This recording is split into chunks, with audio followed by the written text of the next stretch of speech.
What if I told you that the only thing standing between you and the life you want is a thought you keep repeating?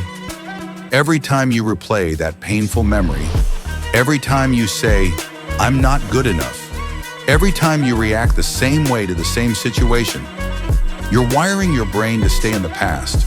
But Dr. Joe Dispenza says, you can't create a new future holding on to the emotions of the past. That negative thought, it's not just a thought, it's a program, a loop, and it runs your life until you stop it. So how do you break free? 1. Become aware. Catch the thought.